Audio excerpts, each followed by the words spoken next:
Firstly, how are you? Happy New Year. How's the body? All feeling good? Ready to go?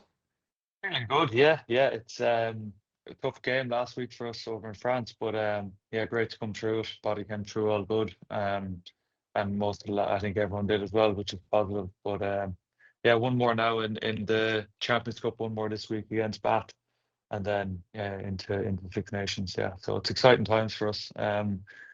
Two big games. To finish off in the Champions Cup is great for us going forward. As you feel personally as well, because just from kind of looking, sometimes you're trying to follow so many sports and players and different things. But for you, I just remember at times there was that period where you were kind of going through injuries. And with rugby, look, you're always getting impact injuries. Sometimes I don't know how you do it, but do you feel you're getting a good run of consistency now and getting back into full swing, fully fit, and ready for every game? Yeah, I think so. Touch wood. I've had a good start this year. Little setback in pre-season, but from post World Cup last year, I had a great run to the end of the tour in the summer. So yeah, fingers crossed the same again. Just yeah, stay on the pitch. That's the main thing as a player. You just want to be training. You want to be on feet. And yeah, that's the goal for me. And the more you can stay fit, I suppose, the better and the more rugby you can play as well. Yeah, completely. Squad announcements today at 2 o'clock. I'm going to assume you've got a call one way or the other. I haven't looked at my phone because I've been doing interviews for the last hour, so hopefully, I'll check the emails soon. Yeah, hopefully I get something soon. Good stuff. Okay. Yeah. Listen, how different is it going to be though? Because this year is a different year with no Andy at the helm. Mm. Um, is that going to have a big influence, do you think? I'm not too sure. I think for our point of view, Simon has been involved in this team for a long time, as far as I can remember. He's been there and he's done an incredible job. Obviously, Andy won't be there, so it'll be a little bit different. But I think Mm. for us, it's hugely exciting. There's that continuity there with that. Simon's been there for all of Andy's terms, so you know, um, things will be very similar in terms of how things are run, um, and how we play and train, etc. So I can't imagine there will be too much change. Well, that's what I was going to say. Like Simon doesn't have his own secret playbook that he's ready to unleash on you. It's going to be pretty much as you were. We'll continue the good work we're doing and try and just continue to evolve and progress. Yeah, 100%. And that's it. We'll look back at the games we played in November, and we'll assess, and we'll take the learnings, and we'll move into the Six Nations. And it's always tricky when you come back in from provincial rugby to get together the first few days. You have to get up to speed as quickly as possible. Because I suppose the first game is only a week away after you get together. So yeah, it's hugely exciting, and I think everyone gets up for the Six Nations. It's such a huge competition and historic competition for this team, and yeah, very very excited for it. We might as well, I suppose, start talk about that game that starts off the whole thing. It's only a little small affair with England to start off. Yeah, I mean it's huge, massive game, and I think looking back to when I was a kid growing up supporting the team, I think England at home was always Mm. probably one of if not the biggest fixtures of the campaign. So yeah, not to put on too much pressure, but yeah, it's a huge game for us and for our fans, for the country. So it's very exciting. Robbie, where are England? Because they've had a bit of a roller coaster affair over the past few years with Eddie leaving and Steve Borthwick coming in. The Mm. Premiership not being probably what the Premiership was maybe 15, 20 years ago, where that was the kind of leading league. So where is English rugby now when we talk about, the levels or world rankings? Obviously, they have a world ranking, but, where did the players look at them? Yeah, I think to be fair, I think their November series they were very good, and probably could have won a few of those games, but they're a dangerous side, with huge physicality, strong kicking game. And I suppose Marcus Smith has played unbelievable for them, the games he's been playing. So I think yeah, they're a dangerous, really dangerous team, and have some really good individuals across the board. But I think you'll see as the more games you play together, the better you get. So I think they'll have learned a lot from their November games, and they'll be moving forward, strongly from it. So yeah, it's going to be a big test for us. Your former partner in crime, Rob Kearney, said yesterday he thinks Scotland away is going to be the toughest fixture in the campaign. Would you agree?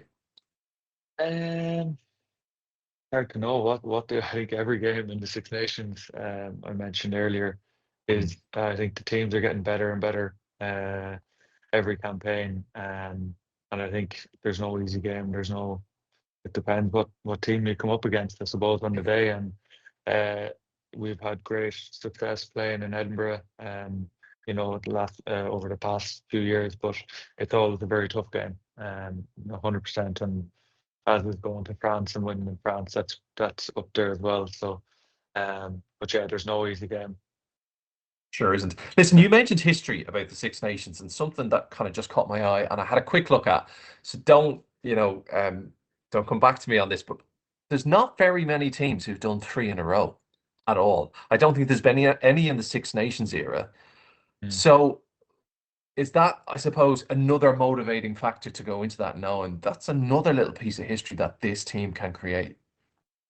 Yeah, listen, it's yeah, I haven't heard of that. It's only been come to me this today that I've heard it hasn't been done. But I think for us, we just really have to focus on getting ourselves together, getting on the same page, switching back into Irish mode as quickly as possible, and that will be next week, early next week, to get a plan together for, I suppose, England, who are coming to Dublin. But yeah, it's every team that every time you go into a campaign, your goal is to go in and win all your games every time. So, I mean, that's how we go about our business, and we want to put our best foot forward, and yeah, and to go in to win it. So, we haven't spoken about it, but yeah, that's just our mindset as we go. That's how we go about every game and every This just campaign. Just a few questions to finish off then. Just on a personal note, obviously looking ahead to the year, and I know the old adage is we take each game as it comes and Mm. whatever, but the Lions is also there, and Andy's involved in that. You've had some Lions experience in your past too. I know you missed out on the first one, but is that another kind of thing that personally you want to achieve, a Lions tour? Absolutely, I think every player's dream is to be selected on the Lions, and I've been lucky enough to be involved in two tours. But yeah, for me, it's I don't know, it's stay fit, and it's play rugby, keep playing rugby, and keep fit, keep putting in solid performances, and see where I am at the end of the season. Um, but yeah, like listen, it's the pinnacle, I think, of the sport to be selected on a tour like that. So yeah, I know there's huge competition though. So yeah, you just have to, I suppose, keep focused on your own job and your own performances, and see what happens. And when we're talking about competition in the squad, if you are in this squad, yeah. In your position, there is plenty of competition as well when you're all fit. Because obviously we know rugby, it's usually somebody's a little bit injured or might not be fully fit, but it looks like everybody's in pretty good shape. So there's lots of competition there, and then there's younger guns coming up as well. Are you one of these that is happy if Simon says to you, "Can you do a job for me somewhere else, or move slightly?" You're more than happy to do whatever it takes to get in that starting 15. Absolutely, yeah. I think wherever you need it as a player, you're happy to go and push it out to play there. As you said, it's huge competition within the squad, and I think that's what's driving good performances for us. So yeah, and you have to just go in and put your best foot forward when you're in there. But yeah, I think across the board, with the guys who are there and the upcoming the younger guys, it's getting more competitive, which is brilliant for the team. Okay, listen, final question, and I'm a big believer in that age is only a number. 31 over 70 Irish caps, two Lions tours behind you, hopefully a third. Is the aim Australia, the World Cup, and then see what happens? Or have you a vision in your head of how you want your career to go now at this stage? Yeah, I think it's it's tricky. I don't know where the body will be. It depends what shape the body's in 2 years' time. But yeah, I think listen, if I'm still going well and if body's in good shape, it's definitely there for me to chase. I think it's good to have something like that in the future to move towards. But yeah, I'll keep positive and try and keep in good shape and see where I'm at then. But yeah, I think for the time being, it's week to week, and it sounds like cliche, but it really is because yeah, there's so much moving parts and different opposition you're coming up against and a lot of moving parts. So yeah, it's week to week focus for now. Finally, gonna win the Six Nations? Fingers crossed. We'll give it our best shot. You know, we've a great squad and great coaches there, so we'll give it our best shot. All right, Robbie. Listen, look Yeah, forward to watching you out on the Aviva and all around Six Nations. Obviously live on Virgin Media this year again. And yeah, we'll chat to you soon. thanks a million. Well, cheers.